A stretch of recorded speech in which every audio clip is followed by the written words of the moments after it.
Halo semuanya, izinkan kami di sini untuk memaparkan materi mengenai cash and receivable dengan dosen pengampu Ibu Nanda Wahyu Indah Kirana SEMAK dan Ibu Elizabeth Putri Visandra SAMA.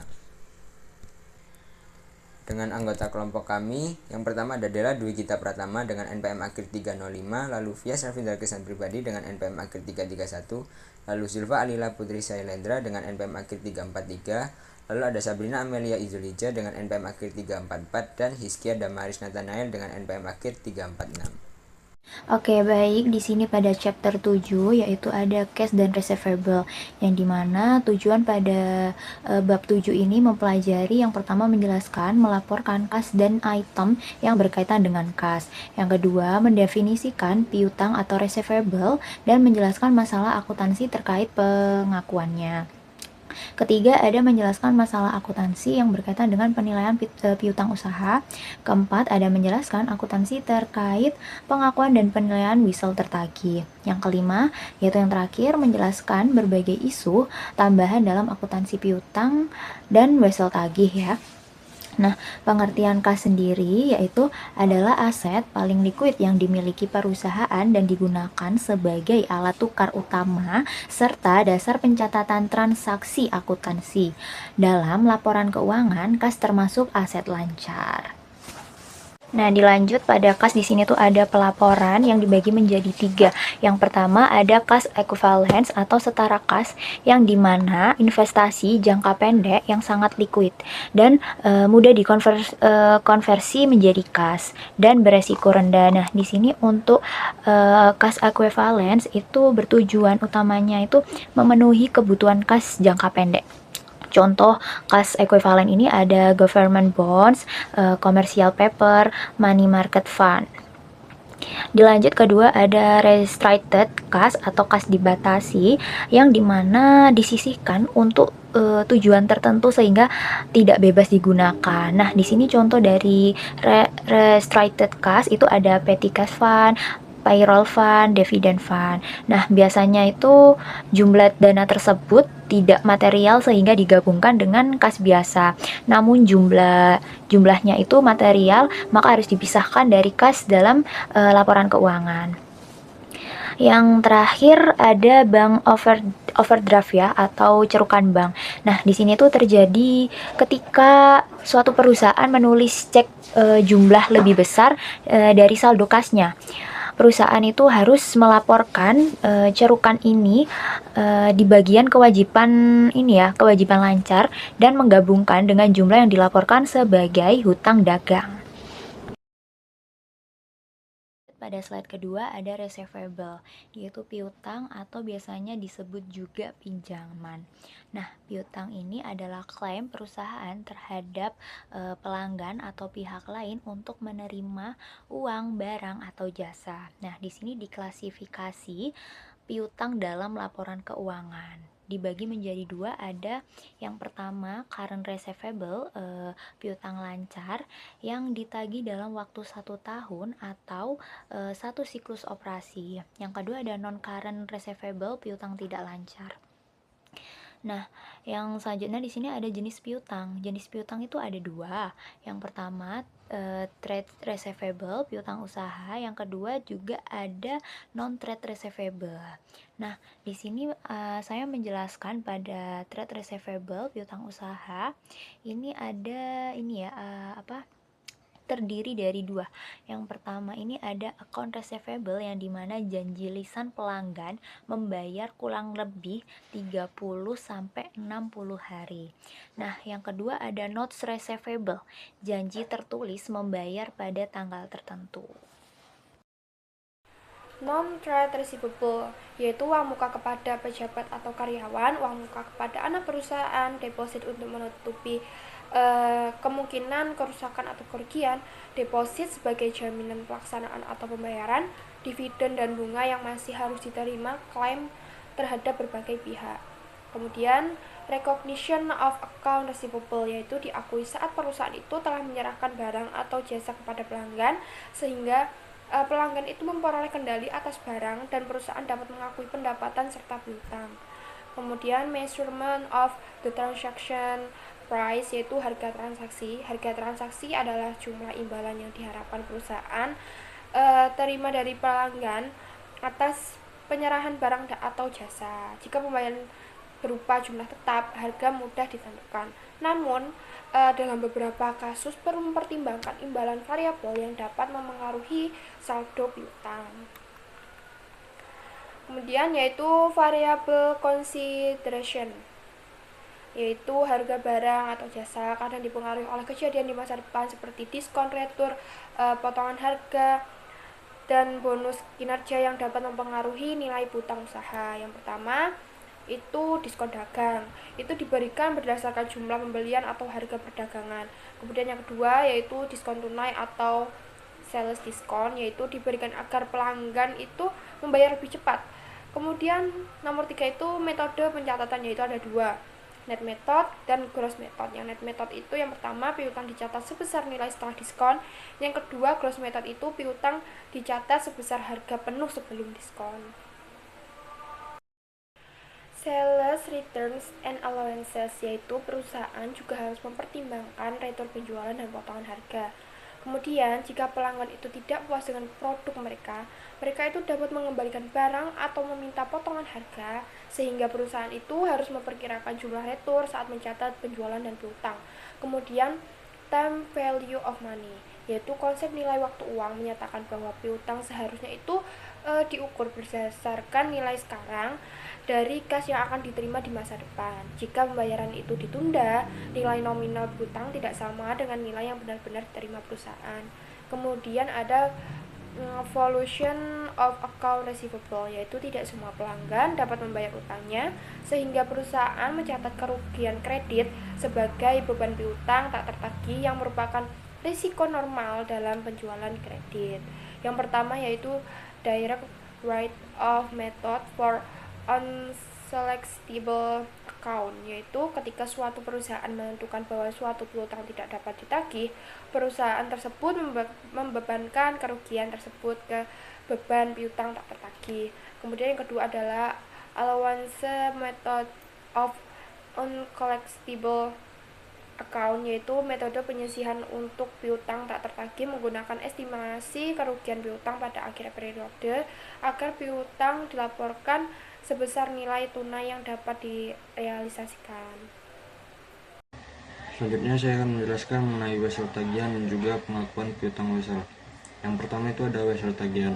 Wesel tagih atau not receivable adalah janji tertulis formal dari debitur kepada kreditur untuk membayar sejumlah uang tertentu pada tanggal jatuh tempo yang telah ditentukan, seringkali mencakup bunga. Ini merupakan piutang formal yang diakui sebagai aset lancar atau tidak lancar dalam neraca perusahaan. Yang kedua ada pengakuan piutang wesel.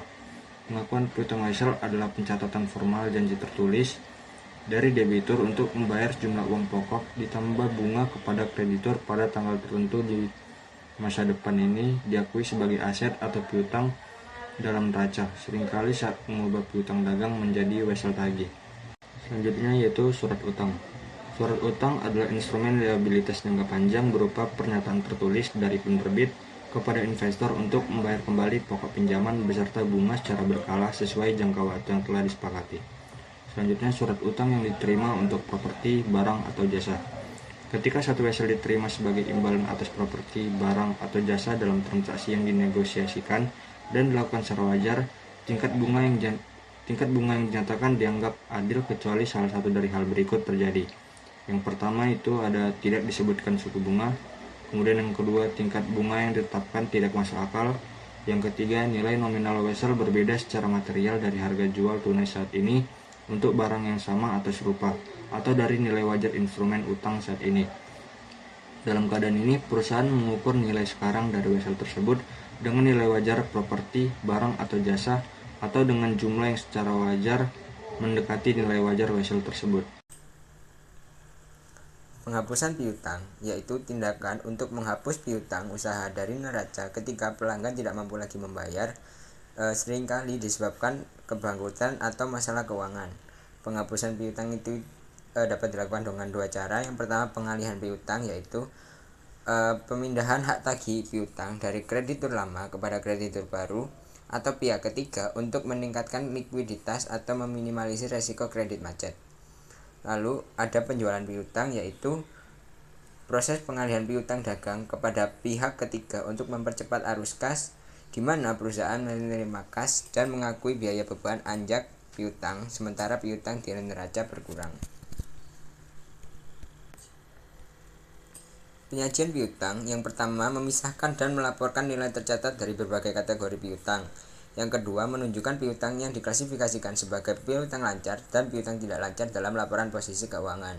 Yang ketiga melakukan offsetting yang tepat terhadap akun penilaian untuk piutang yang mengalami penurunan nilai, termasuk pembahasan penurunan nilai individual dan kolektif.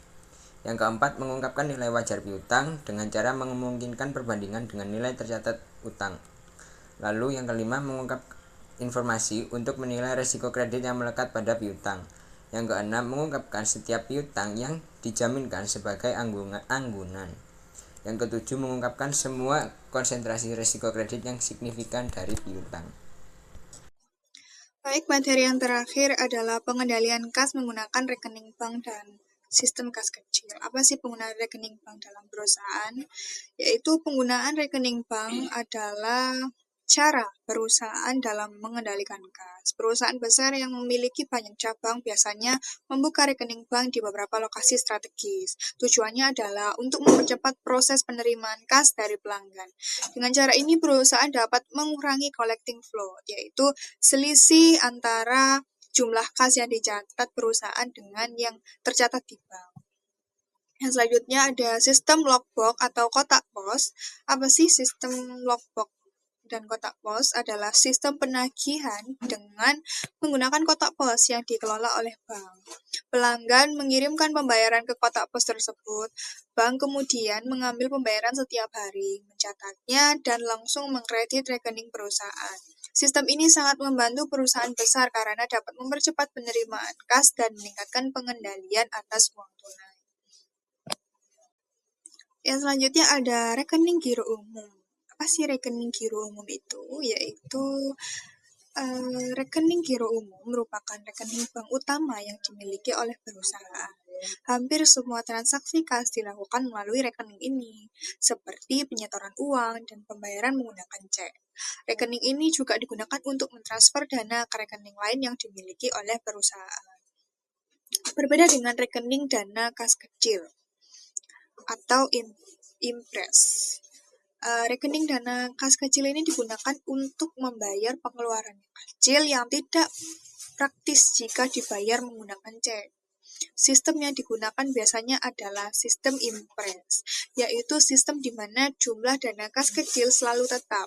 Ketika dana hampir habis, perusahaan akan menggantinya sesuai dengan jumlah pengeluaran yang telah terjadi. Bagaimana sih prosedur dalam sistem kas kecil atau impres? Sistem kas kecil menggunakan teknik impres, yaitu dalam sistem impres, perusahaan menunjuk seorang petugas yang bertanggung jawab atas dana kas kecil tersebut. Petugas ini akan menggunakan uang tersebut untuk membayar pengeluaran yang kecil. Setiap transaksinya harus disertai dengan bukti pembayaran. Ketika dana kas tersebut habis, petugas mengajukan permintaan penggantiannya kepada perusahaan dengan melampirkan semua bukti pengeluaran. Selanjutnya terdapat kelebihan dan kekurangan kas. Kelebihan dan kekurangan kas itu terjadi ketika jumlah kas tidak sesuai dengan dana yang seharusnya. Kadang-kadang jumlah kas kecil tidak sesuai dengan jumlah yang seharusnya. Hal ini bisa terjadi karena kesalahan perhitungan, kehilangan kwitansi, atau kesalahan pencatatan. Jika terjadi kekurangan kas, maka dicatat sebagai debit pada akun cash over and short. Sebaliknya, jika terjadi kelebihan kas, maka dicatat sebagai kredit. Yang selanjutnya ada perlindungan fisik saldo kas. Perusahaan juga harus melindungi kas secara fisik. Uang tunai yang ada di kantor sebaiknya seminimal mungkin dan disimpan di tempat yang aman seperti brankas atau laci yang terkunci. Selain itu, penerimaan kas sebaiknya segera disetorkan ke bank untuk mengurangi risiko kehilangan. Yang selanjutnya ada rekonsiliasi bank, yaitu Proses membandingkan catatan kas perusahaan dengan laporan dari bank. Tujuannya adalah untuk mengetahui apakah terdapat perbedaan antara kedua catatan tersebut dan memastikan saldo kas yang sebenarnya. Yang selanjutnya ada penyebab perbedaan saldo bank. Apa sih penyebabnya? Perbedaan saldo kas antara bank dan perusahaan biasanya disebabkan oleh beberapa hal. Misalnya, deposit dalam perjalanan, yaitu setoran yang sudah dicatat perusahaan tetapi belum dicatat bank. Selain itu, ada cek yang belum dicairkan, biaya layanan bank, penerimaan yang langsung dicatat bank, atau kesalahan dari bank maupun perusahaan. Tujuan rekonsiliasi bank yaitu dengan melakukan rekonsiliasi ini, perusahaan dapat mengetahui saldo kas yang sebenarnya dimiliki. Proses ini juga membantu menemukan kesalahan pencatatan serta memastikan laporan keuangan yang disusun perusahaan menjadi lebih akurat. Sekian pemaparan materi dari kelompok kami. Terima kasih telah mendengarkan. Wassalamualaikum warahmatullahi wabarakatuh.